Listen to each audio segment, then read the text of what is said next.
أعوذ بالله من الشيطان الرجيم بسم الله الرحمن الرحيم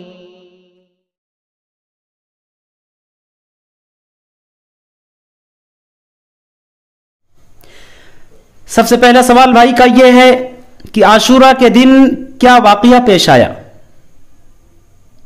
دیکھیے 10 محرم الحرام کو صحیح حدیث کی روشنی میں اگر دیکھا جائے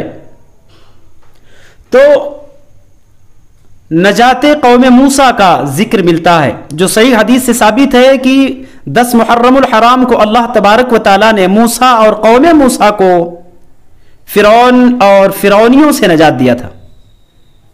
اس کے علاوہ دیگر واقعات جو مسند احمد کے اندر، سنن بہقی کے اندر موجود ہیں حدیث میں،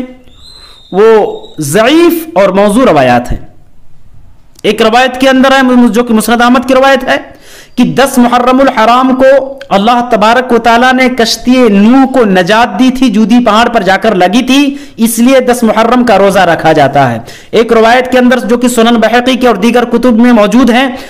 اس روایت کے اندر یہ ہے کہ اللہ تبارک و تعالیٰ نے 10 محرم الحرام کو حضرت آدم کے توبہ کو قبول کیا، 10 محرم الحرام کو اللہ تعالیٰ نے حضرت ابراہیم علیہ السلام کو نجات دی، 10 محرم الحرام ہی کو اور دیگر واقعات جو چسپاں کیے جاتے ہیں جو ضعیف اور موضوع روایات سے ثابت ہیں۔ صحیح روایات سے جہاں تک میں سمجھ رہا ہوں کہ نجات قوم موسیٰ